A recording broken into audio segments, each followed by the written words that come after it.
What is up, guys? We are live here with Pro Play Games and coming at you with, I think, our second or third ever market watch. First one, I believe, for Dragon Ball Super.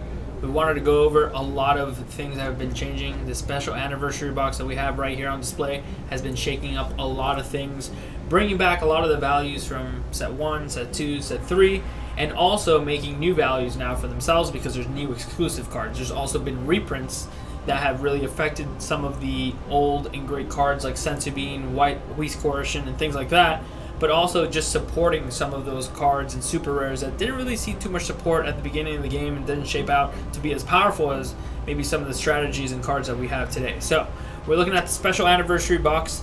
This has been almost about a little bit, not even a week. It's been maybe like 4 or 5 days in the market. So we're going to see exactly how these prices have stabilized at this point. A lot of these prices has gone up.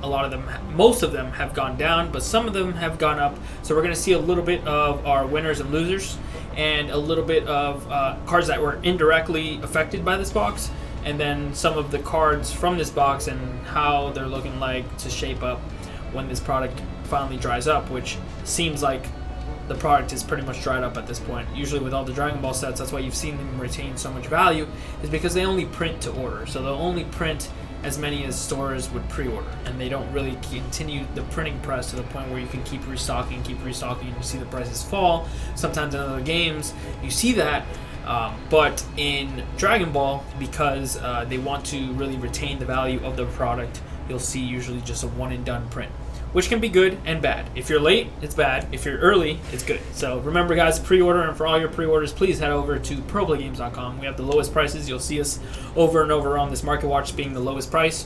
We try to set the bar for being the lowest, and the most cost efficient for everyone who does pre-orders and after pre-order season. Usually we're out of stock, but we will take a look now to the special anniversary box, and this is going for about $200 to $300 for all four, which is not too bad. MSRP is about $60 if you go to a local game store, so always check with your local game store first.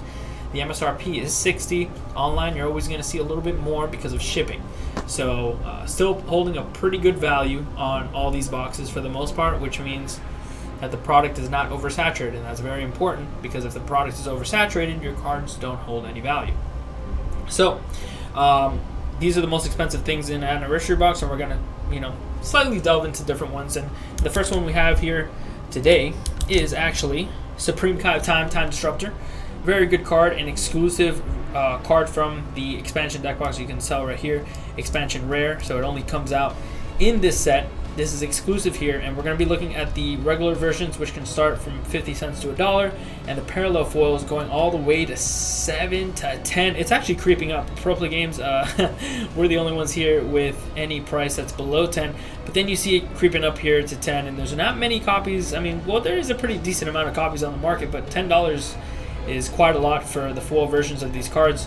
You're going to see this as a recurring trend. A lot of the foil versions of these cards are going to be much more expensive than the non-foils because the ratios are just so out of whack. Like, you buy maybe a case or two of these and you won't get play sets of foils, so it's really crazy. So if you want singles, buy the singles. But Kraken Space Time, another very good card from this set, expansion rare, of course, as low as $25, creeping to the 50-cent mark. And then you see the foils going all the way up to $6, and it seems like everyone's in accordance here that $6 is pretty much what you're going to be seeing the foil version for. Very powerful card, by the way. You might see Mass Saiyan make a comeback, or you might even see it being played in Kid Goku variants, because that is a Black Saiyan leader. Next is Fu, the Dark Banisher. We've been seeing a lot of play of this card recently. There was a recent stream tournament that a lot of players were using this card in the main deck, and you see that it's actually around $1, and the parallel foil shoots all the way up to $7, and that's a pretty penny to pay for this guy, but very, very good card. Definitely keep an eye out for that card. I see that card going up in the future as more and more people run out of the non-foil versions of their card. Next we have Trunks Surge of Energy. Trunks Surge of Energy is a new red card from the new set. Of course, expansion rares. We're going over all the expansion rares now, and starts as low as 25 cents and then creeps all the way up to $10, which is insane because this card doesn't really have too much of a buzz around it, honestly. It is a good card, but it's not something that should be I feel like in the $10 range for the foils. So that's a card that will most likely drop in price. Next card is Plan for Destruction, and this card is very good. I don't know exactly how good the Zamasu deck is, but this card itself as a standalone card is insane. So if you see Goku Black or Zamasu do anything in this format, this card can rise even higher than what it is right now. Like I said, starting for 24 cents to 50 cents on the non-foils, but the foils here as low as $8, but the median's about $10 for this card. So pick up your copies while you still can. That card is very, very good. Goku Black, Countdown to Destruction. Another expansion rare. This is a little bit higher of an expansion rare. Most of them are sitting at around the 25-cent mark to the 50-cent mark for the non-foils, and the foils, going really high. But this one's actually starting at 67 cents, which leads me to believe as people start drying up these copies, maybe it goes to $1, $1.50. But the parallel foils is what we're looking at, and it's $5. And we're really making all our picks based on the market prices. Market price is usually the average of what it has sold for. So the average of what it's been selling for, the foil, is about $3, but they've been selling consistently at $5. So maybe they may have started as low as $1, and then they've sold as high as $5. That means the average, the market price, will be that $3 and change that you see right there on the market price. So that's how we come up with some of these cards that we're profiling. And next we see Son Goku Path to the Infinite, and I feel like if I had to pick one card in the entire set that really affected things on a pretty grand scale, I think it's this one right here. It really opens up the possibilities of very unfair strategies to come up. But granted, Bandai has printed enough silver bullets in this game to really offset some of these more degenerate strategies. So that's where you see Son Goku Path to the Infinite. We're going to see a little bit more on cards that are actually directly affected by the printing of these cards in the special anniversary box later in this video, so definitely check it out till the end. But Son Goku Path to the Infinite starting at about 22 cents, creeping up to 50 cents, and then we got the foils going for about $5 or $6. So guys, a lot of these foils are retaining a lot of value, but some of these foils are actually just $1 or so. So I'm really just going over the ones that have really expensive foil versions, and I expect that the non-foil cards to creep up to those 50 cents, dollars, $1.50s, and maybe even $2 as supply dries up. So next one we're looking at is Mira Self-Reformation. We saw a lot of Toa support, and this is one of the cards that you can play in Toa. You don't have to, but definitely something that gives you another way of bringing out the 7-drop, which is actually another card that has really gone up in value. But you see starting at about 20 cents, creeping up to 50 cents, and then we got the foils all the way at $4, then $5. So definitely a pretty good pickup if you can get those foil. All it takes is one big event for these cards to do well in, like a deck, and then these cards just skyrocket even more. So Fuse Zamasu, you see starting at 39 cents, another Zamasu hype card, then foils going to $10 and then $30, which is insane. I don't know, like I said, I don't know the competitiveness of Zamasu in the format, but some of the cards are really expensive, and we're kind of go over some of the cards in set 2 and 3 that have been printed for Zamasu and kind of how they've been affected by this, but insane. I don't know if somebody's onto this a secret deck. Some of the Shenron's Lair guys or some of the 3XG guys may have broken the deck. Who knows, but this is really weird to see out of a deck that has been known as being tier 3 or less. Now, Bardock, Awakened Instinct. This guy's really good. This guy's a new Fu. He draws you 2, discard 1, but he has no cost, and he's 4 over him. So he comes out for free and just starts drawing you cards. He starts at 46 cents, which is pretty high for an expansion non-foil. And then the foils shoot on all the way up to $3 and then $4. So definitely a card that might see, I mean, look at Fu. When it came out, it started much higher, but then it went even higher. Bardock, I feel like, is one of those that's going to start low, obviously, because it has high supply, and then as the game goes on, this might be a mainstay staple, just like Fu was for the longest time. And then we have Toa from the special anniversary set. Now, this card specifically is a little bit different than the other ones that we've been looking at, where they have foil and non-foil versions. This one only has a foil version, and it only comes in the pack of the anniversary box. So you need to pull Toa out of your packs. And the ratios have been confirmed. There's 1 Toa possibility within a case. A case is a case of 4. So in 4 anniversary boxes, you are guaranteed 1. If you get 1 of each different art and the case is still sealed, then you're guaranteed 1 TOA, and no more, no less. So it's good and bad in a way because it's a 1 of 4 shot, 1 in 4 of spending $240, if you buy it all at MSRP, which is crazy. So if you want to buy your TOA, this is the only way to get it, and that's probably one of the biggest driving factors to this card's price. You see it as low as $17.99. This card has gone as high as $25, but now settling down at the $18 mark. All it takes is somebody to really play with the deck, and the short print of this card and the short print of the anniversary boxes and the small supply that there is in the market, you're going to see this card. It has the potential to really get up there, and we've seen it time and time again with other draft leaders when they become the best leader. But then it can also be a fall-through leader, and if it's a fall-through leader, you can see it as low as Krillin now. I think is like $2 or $3, and Krillin had so much hype going into the draft box of last year. So we'll see exactly what TOA shapes up to be, but definitely has the potential to keep going up. If not, you'll see it keep dropping. Alright, so that is it for all the exclusive anniversary cards. Now, those were the cards that you could only get in an anniversary box, and those are the ones that you saw a lot lower starting points because you're guaranteed those cards. Now, these cards you're not guaranteed whatsoever. Now, there is another set within the anniversary box. It's called the Vault Power Pack, and those contain reprints and alternate foils of the most iconic cards throughout Dragon Ball Super history. And Foreseeing Hit is the first one that we're looking at. Has a brand new ink alternate art. Looks really, really cool. I'm a really big fan of this artwork, and a lot of these artworks, they really hit on the head perfectly. And of course, these come foil and non-foil. So you're going to see the foil versions and the non-foil versions.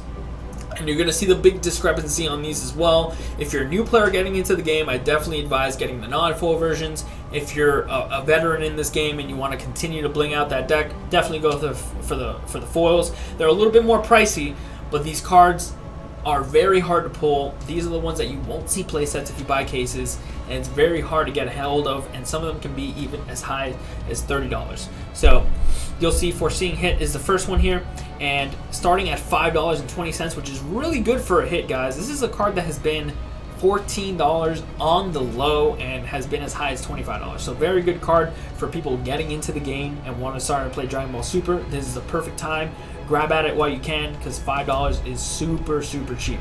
And you're going to see it all the way creep up. Parallel foils start at $10 here. So you got about $5 for the non-foil, and then you got $10 for the foils. So really good. And this is a kind of like a comparison of what Foreseeing Hit is currently at, the Tournament of Power version, the original version. These are the non-reprints, and this is why I feel like reprints are so good for a game, because look at how much money some of these newer players are saving. Before, this was like $14. You're going to see the savings on other cards a little bit more, but this is just a small example, right? A new player that wants a play set of Foreseeing Hits, they're already saving $10, $15. That's great. That's very good for new players getting into the game, because Dragon Ball Super was already really cheap to play, and now it's even cheaper. So it's never bad to see cards continuing to go down and getting other ways of attaining them, because Tournament of Power, as you know, is like a $250 plus set. So next we have Sensubin alternate art, beautiful alternate art, love it. I had to get my playset of foils immediately and just keep them forever. Definitely advise anybody who plays Dragon Ball Super long term to invest into it now. It's going to be like gold as future goes on. $5, pretty cheap for the non-foils, and then you'll see the foils here creeping on up. $32 from Max Play, and then you have the next one, Gamers R Us, at $40 for Sensubins. And this was a card that was pre-selling for like as low as $20 or $25 on Pro Play Games and various other sites. And now you see it creeping on up as supply dries up. It's really, really going to be the gold standard going forward. Very powerful card, and it's going to be in the game for the rest of, for as long as Dragon Ball Super is alive. And you can see the first print of Sensubin right here. Set 1, still sitting at about $4. It's still pretty good. But of course, usually the reprints are a little bit cheaper, but that one had $1 shipping, so I think they're about the same price. The reprint's still a little bit cheaper, but that is the staple of all staples. So you're going to see a lot cheaper prices here with, for example, Clan of Terror Mecha Frieza alternate art, $2. This card is insane. I'm about to switch over to what it actually is to this day and what it was, but you'll see the huge savings on this one. This one's only $2 for the non-foil, and for the foil, not too bad, $7. I mean, 3 or 4 times the price, but $2 is insane compared to the non-foil. As you see right here, $12. And this card has really recently seen a lot of play because of the Yellow Dende deck. Danny Hype and others, Matthew Coombs, all these guys have been having very strong finishes with the deck. It's very powerful, very hard to maneuver, but it is one of the purest forms of control that is still in Dragon Ball Super, and it's a very fun deck to play. Definitely check it out if you haven't already, and there's no reason not to now that you have both Occupation of Evil Frieza and Clan of Terror reprinted. It's very cheap to make the deck. Oh, Dragon Radar too. There's so many good reprints in this set, but one of the reprints that you actually need for that deck is One Star Ball. And One Star Ball alternate art, you're going to see a lot of savings here too. $1.48 for the non-foil, and you're going to see right here the foils about $3.50. Not too bad. $3.50 for foil. Alternate art One Star Balls, not too shabby. You're going to see the foil versions here. These, or the original promos, these were as high as like $15 at one point. I remember a vendor selling a bunch of them for $10 to one of our buyers when they were like $15. And we paid like $10 on so many copies of this card. And now you can see how the reprint has really affected the price. But that's good. Regardless if you get a cheaper version of the card because the reprint is cheaper, or if the reprint inevitably made the price go lower, that's still a win for players. So that's huge. Definitely One Star Ball being on the good end of that spectrum. Then we got Scientist Fu. God, I love this alternate art. Look at that. Insane. This card down to $1.47 non-foils, and the foils all the way up to almost $7. That's really insane. This is the original Fu, by the way. This is the cheapest Fu that you can get out there, about $5, and that's great. I mean, from $5 to $1.50, what more can you ask for? That's really, really great for newer players getting into the game now. Next one is Objection.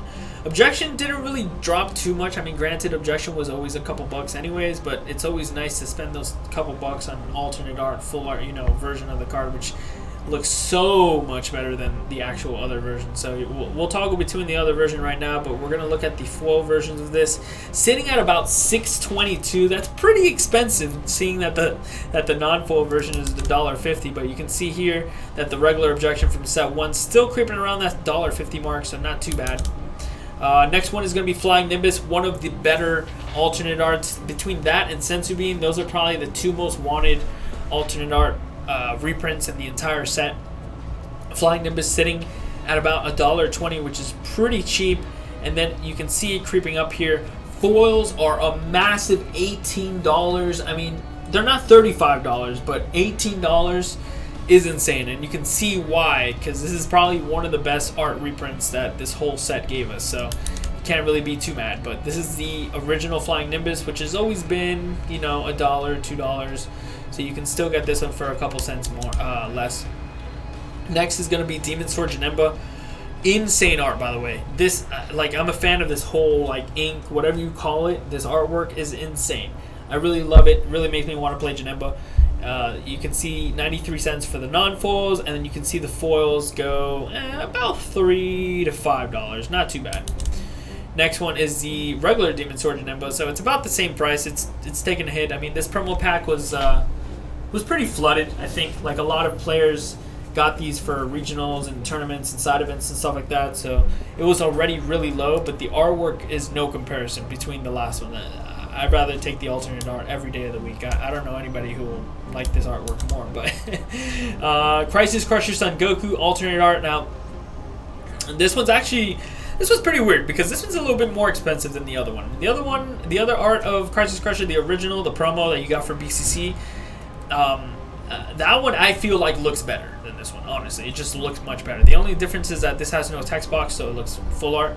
I'm just not really a fan of this artwork, but you can see $1 is the cheapest here. Then it goes all the way up to $8, which is unreal to me. But Crisis Crusher, I feel like, is a staple in so many decks, so I guess it's not that surprising. But this is the original art, seeing 25 cents on the low, much cheaper. I feel like looks better, but that's just me.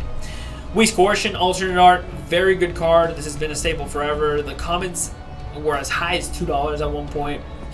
With the reprint, of course, the commons calmed down a little bit, and now you can see this common for as low as 68 cents, which is great. But then the foils, whew, $8, insane. Now this is the regular one, 44 cents. If you're interested in that one, don't like the art too much.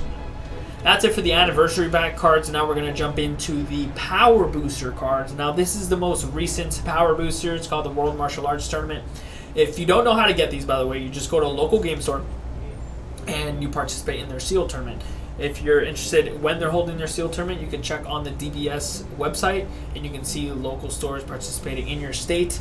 And all you got to do is enter the sealed. I believe you get like 2 or 3 packs, and if you win, you get another like 2 or 3 packs. But the beautiful thing about these power boosters is that they bring an above number of promos per pack, and you get an above number of packs usually than the other power boosters, because this one has like 20 different cards, and the other power boosters normally have like 4 different cards or 5 different cards. So that may affect the prices a little bit here, because there are technically harder to get despite the number of pack increase that you get from the other power boosters. So we're going to go from most expensive to cheapest, and we have as number 1 Mutaito, I believe, Skull of a Sage, and this one is at the top of everyone's want list. This is everybody's what everybody's looking at, because it's not restricted to a leader. You don't need to have like a yellow World Martial Arts leader or a martial arts leader at all, which is cool with some of the cards because it really makes you want to play this set again. But then cards like this really just make you like want to keep playing Broly because you have a new toy. So this set, I believe, is 20 cards total. It's not as big as the anniversary set. The anniversary set, I think, gave you like 35 cards. But between the anniversary set and the power boosters, you got about 55 to 60 brand new cards entering the meta. And a lot of them are really effective towards some of the more popular strategies and being able to counter some of the top decks and just refine older decks, which is, I feel like, the most important. Like, it actually makes Ood playable again. It makes Zamasu more playable. You know, these are all good things for the game. And of course, we have Mutaito first. We have Videl going at $25. We got Dende creeping around $18 to $20. We have Son Goku Savage Grade Ape sitting around $10 to $11. We got Vegeta Heroic Successor. Now this one's $12 to $13. Very, very big price point. We got Babidi sitting around $8 or $9. We got King Piccolo Limitless Power at about $6. We have Heroes Mafuba, which this is a surprise for me. I didn't think this card would be more than a couple dollars, but still pretty consistent at the $6 to $7 mark. Moon Destroying Kamehameha at $5. I am number 1 at $4, and let's look at the last few cards here. We have Announcer, and we have Master Roshi, Hercule, which is only like a 1 or 2 of. Piccolo Arena Wrecker, which I really like, by the way. They finally printed some cards that interact with field spell cards. Mr. Boo, which is a pretty cool negate. Kami, which is pretty cool if you're trying to do the whole linking with the Piccolo and the Destined Hero conclusion. The Vegeta, the Chiatsu, which I feel like is very underwhelming, and Deborah, of course, the most underwhelming at all since it's the cheapest card in the entire set, sitting at $1.50. So let's go on now to the big affected cards that were not newly printed. So these are the cards that indirectly got affected by the new cards that were printed in Special Anniversary Box / World Martial Arts Power Booster. So first off, we're going to talk about Piercing Super Saiyan 2 Son Gohan. This is from Union Force, which I believe is like set 2. So of course, obviously, these cards haven't been printed in a while. Bandai doesn't continue printing these boxes, so it's kind of like if you had it, you pretty much won, because this is like $5 now, which is insane. If you go down here, you'll see that there's barely any on the market at all, and they're all solid $5. Now this is because they printed a card in Anniversary Box that really just made this card much easier to play. Instead of just paying 7 energy for it, now you can pay much less and bring it out much earlier, which can be obviously a little bit more impactful for super rares, which they deemed very powerful, and they thought, hey, if they played this card, it's insane. But as the game has developed, obviously every game has a power creep. You see that on 7, that's not going to happen. So they usually print cards that you can play at like maybe turn 2, turn 3, and make those cards inherently just much stronger. So that's the first one that really got a power boost. Get it? Power boost from some of the new cards being printed. Next one is Ultra Instinct Sign Son Goku, and you can see the SPRs here. The market price was 17, now they're about 20 to 25, and then you see the market price more, a little bit more obvious here. Market price of 533 and all the way up to $8 to $10 for the regular Ultra Sign Goku, and this is a direct result of the Son Goku Path to Infinite that was just printed in the anniversary box, giving this card something that can come down as early as turn 1 or turn 2 to really just go over. And having an ability to go over something like that very cheaply just makes this card, from something that you normally play on like turn 4 or turn 5 to something that you can play on turn 3, which is pretty insane because the card says your opponent can't combo, which is insane. With Triple Strike, it's just very powerful. Of course, brings back all battle cards to the opponent's hands. Very, very good card. So, no surprise as to how that card went up. And next one is going to be Infinite Force Fuse Zamasu. You can see market price $15. This card is already stabilized and been selling at this very increased price. But you can see this one at a market price of $4 has now gone up to $8, $9, $10, which is just ridiculous. And like I said, this is from Union Force. This is from set 2, so you can see how printing some of this older support can really support some of these older cards. Maybe these cards have been sitting in collections or whatever the case is. Well, you just won, because these were all bulk super rares sitting at about 50 cents to $1, and now they're all sitting at about $5 plus, which is really, really great for people that were holding on to these cards, still had a Zamasu deck sitting around or whatever the case is. It's really, really good for them to cash in on these investments while they're hot, because a lot of people want to play these decks now, and maybe they weren't around when these decks were around, and now they're seeing a lot of these new cards and they're like, wait, what does this support? Oh, all those old cards that I never bought, now they need to buy them. So you can see where the supply versus the demand might be an issue here, because these are all really, really old cards. So on to the next one, we have Joyful Strike Goku Black Rose. Now this card, if you're from the beginning of Dragon Ball Super like we are, you remember this card being around $100. And this was one of the first promo pack cards, one of the first tournament pack cards that you saw around, and they were hitting almost $100 consistently. It was one of the most sought after promos ever. And now you have it, it went down as low as like $1.50 even. It was crazy because the deck was no longer in favor. There was no more Goku Black support. There was much better strategies to do with like 5 or 6 energy. This was kind of like your big boss deck where you had to ramp all the way up to like 5 or 6 energy and then boom, like kill him.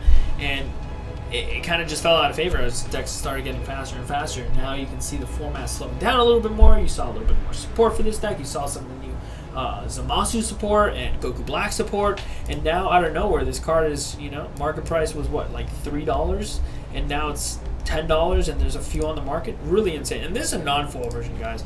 Like the foil versions and judge promos, I don't even want to get into them because you obviously know that they're much more expensive. But next thing that really got affected by this whole thing, the Path to Infinite card that printed really affected the price of the Scuffle Times, because now there's a Scuffle Time Storm deck that can kill you really fast and really take advantage of that whole Ultra Instinct package. And of course the Scuffle Time foil versions, sure, they come common, but there's foil versions, and I usually don't like getting into parallel foils too much because they're very volatile.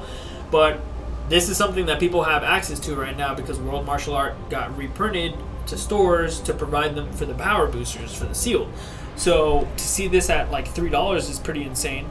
And hand in hand with Goten, of course, because Scuffle Time, that you need the Scuffle Time Mr. Boo as well. They're lit cards, so they work perfectly together. And this one's sitting at about $2. And both of these cards, that they have market prices of like nothing, like they started very low and now they're very high because, of course, just like with anything, as demand goes higher, the supply can't keep up sometimes. So Kaioken Goku is another card that market price was like what, like 40 cents, and now they're like lowest $2 after shipping, which is huge. It's a small increase, but like 44 cents, right? Like this card was nothing, and now you see it because of the Scuffle Time deck as well. Next one, we could probably all blame Peter Katani. Let's all blame Peter Katani. But Overwhelm is a real deck. Demigra or Toa, those are decks that people want to play, and if you want to play them and you want to not get milled out or mill yourself out because you're overwhelming and milling yourself all the time, then this is a card that's mandatory in the deck. And unfortunately, these championship pack promos, well, fortunately and unfortunately, depending on what side of the spectrum you sit on, these weren't printed as often as the other championship packs, and maybe that's good and maybe that's bad, but it does retain value. As you can see, the last year's championship packs don't have any value compared to what the championship packs from this year really offer, and Vegeta's sitting at the top of the totem pole here at $35. The other ones are still holding a pretty penny because of how exclusive these cards are, but maybe that's good, maybe I'm bad, maybe it's bad. Tell me what you think down below in the comments, and see what you like to see. Do you want your promo packs for like big tournaments like preliminaries and regionals to actually be worth something? But in that case, they can't be also very accessible. You can't have both. If they're very accessible, they're probably not going to be worth too much money. So let me know down in the comments below. I still don't know what I like, honestly. As a player or as a store owner, I'm not sure, because we're not getting promo packs. Some stores are getting them and giving them all out or not giving them all out. Who knows? But the thing is that these championship pack cards are extremely hard to get, and almost nobody has any. Not even Pro Play Games has them, but you just have random sellers. And what is this? 3 total copies online? That's absurd to me. To have 3 copies of a card this inaccessible. But this is a card that I believe they have plans to give out to the Invitational Regionals. So if you play in the Invitational Regionals, you will get these championship pack cards again. But anybody who wants to play in a tournament from now until regionals, or maybe play it for regionals, then what do, right? So let me know what you think, but definitely Vegeta's at the top of the promo cards right now for the most part as far as accessibility. Now next, of course, speaking about Demigra and Peter Katani, we have Time Ruler Toa, which is another great card, not only for the Demigra deck, but for the Toa deck. If you're playing the Mirror Chain, you need it too. It's just a very good card, and you can see it here, market price $250. They're about $4 or $5 now for the foils, and for the non-foils, market price about $1. They're sitting at about $2 or $3 now. So a really good investment for those of you who held on to those. Very, very good card. We'll see going forward if it continues to see play. And then we have the Dende deck. Of course, we have Danny Hype, Fujimara, 3XG Productions. All those guys have played the Dende deck to some success. So you can see how cards like this, market price of about $7, now $18 on the low.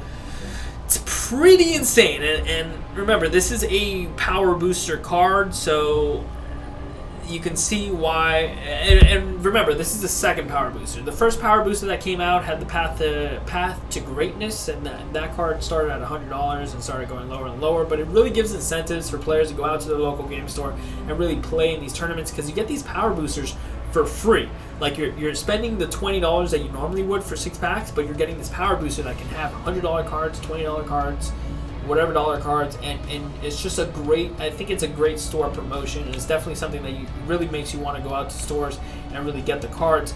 I don't know if they're printing too many of them. Maybe I would keep it to like 4 or 5 different cards. I don't know if printing 20 is correct, but it's definitely, they're onto something. I think it's definitely a way to push Shield and a way for players to really make their money back. So you can see some of the older power boosters, and this was the power booster that, by the way, nobody wanted. It wasn't until Eggman did really well with his Chilai deck, and then the Oob really wanted was the big superstar at about $25, and now nobody really played Tagoma. Tagoma was like $1 or $2, and then Danny and all his guys really teamed up, put their heads together, played Tagoma in the Dende deck, and boom, you can see you're at $18. So it's a great thing that I really like it when cards that are not very popular end up getting popularized, because great minds put their heads together and build a deck, which is great. So next big one, and this is a surprise to me. I didn't actually find out about this till recently when I needed great Saiyamans for my I was playing Mono Blue Goku, and I like Saiyaman over Deborah. Actually, I like Deborah better, but I didn't really it didn't come to mind that Deborah was also a 30K. So I was like, let me get great Saiyaman. I know it came in a structure deck, it's probably not very expensive, but boom, look at that, $4 on the low. Insane for a vanilla that doesn't do anything. But to be honest, there's a deck that is all vanillas and don't do anything, so it's not too surprising. But at the same time, there's an alternative for this card, which is Great Deborah, which is about 10 cents. So definitely get the Deborah over this, unless you just want to look cool with a Great Saiyaman. But it doesn't come foil. That's my biggest thing. I really wish this Great Saiyaman was foil, but you can't have it all. Next is Dark Absorption Mirror. Now this card, parallel foil, market price of about $2, but they're $5 right now. And like I said, there's just a lot of mirror hype and toe hype. It's just remember, there's a lot of new decks, whether they be good or not. It's just people want to play them, people want to have the cards. So there's a lot of very little demand from these older sets at 1, 2, 3, 4 that are not floating around anymore. And if you can't find them, then that's where a lot of these cards get their prices from. Next is one of the more recent cards. I just want to check back on it. Nothing crazy going on, but $300. You know, not too shabby. And it's you know, this is something that you need in one of the top tier decks. It's just Broly. You know, this is what you need for this deck. And usually decks you can build for about 150 to 200. Unless you're playing one of these decks that really utilize one of these secret rares, and it could be this secret rare, Demigra, or the Awakened Power Victory Strike Son Goku. But all these secret rares are very expensive, but granted, they hold their value very well. This card has been at this rate for the longest time. As you can see here, listed median, you can see the market price. It only stays around there. Usually it never takes a huge hit unless the deck is just completely irrelevant. And it's always a good investment. You know, it's very easy to buy and then sell back to not lose too much of your investment on. But next is going to be Defending Power, Father Paragus, another huge card in Broly. This is a card that is just not only for Broly, which is probably one of the reasons why it's so expensive. It's any green leader. So any green leader can utilize this, and this is hands down the best super combo in the entire game. This card literally draws you to. Then you can choose any card in your hand and warp it. It doesn't have to be a battle card, extra card, it could be anything. And you get to see the 2 cards first. So, hands down, best super combo next to Hoi. But Hoi, even Hoi, you need to discard first, and it can't be an extra card, and then draw 2. So, this is just ridiculous how good they made Paragus. And it's a starter deck exclusive. So, if you can find the starter decks, that's pretty good. But even for $20 on a starter deck, you get 2 Paraguses. That's $20. I think the Whis are like $5, which is insane, crazy. But another big card in the Broly Height of Mastery deck is Master Roshi. Now these common are nothing, but the foils, as you can see here, $15. Then all the way up to $22. This card is in combination with Master Shen. Has been the iconic turn 1, turn 2 for Broly going forward, the Height of Mastery, in order to gain a lot of cards. You just drawing 2 cards every turn. This is Pot of Greed, Pot of Greed, Pot of Greed. It's so insane. They have Barrier, and they even have 6k attack, so they can't even be attacked by 5ks, which is insane. But very powerful, and you can see the foil playset's very, very expensive. If you want to ball out, there's a price. But next is one of the most popular secret rares. I think this is something that could be splashable in any deck, and honestly, I think it should be a little bit more expensive than what it is now. So if you're looking into getting into Demigra, definitely invest into it now. Seeing at about $75, this is something that can be used in any deck. There is no leader restriction, and all you need to do is play some number of dark cards, black cards, in order to do the dark overrun. So very powerful card. Definitely pick them up if you haven't already. And speaking about secret rares, we're going to end this with Son Goku, the Awakened Power. One of the most hated cards in the entire game, just because of its unfair ability that it deals 1 damage whatsoever and the game is entirely over. So, very good card. Not only that, but it comes from a Tournament of Power, which everybody knows. $250 plus a box, and it's only guaranteed 1 per 12 boxes. So you don't even have a guarantee of pulling this guy unless you get a full case that's sealed, and then even at that, just wow, insane. But you can see actually very interesting at $300, $400, $500, $1,000. So this card actually, there's not too many on the market. Nobody has a playset. Everybody just has one. So definitely look into if you need one, just pull the trigger. I've seen a lot of people just get near mint ones of these graded, and they're like $2,000, $3,000. Insane, but very good investment if you haven't already. Son Goku, the Awakened Power, one of the most expensive cards in the entire game, and I think will continue to be one of the most expensive cards in the entire game. I don't think they'll ever reprint this, but that's pretty much it for the Market Watch, guys. If you guys have any questions, concerns, things you would have liked to see, things that you didn't see, of course, we couldn't cover everything. We covered a pretty large amount of things, but hopefully if you like this, we will continue doing them as sets go forward and kind of keep you in touch with the meta as well. Usually the market tells you what the meta is thinking, and they usually end up meeting toe-to-toe on a lot of things anyway. So hopefully you guys enjoyed this video. Thank you guys again for watching. Until next time.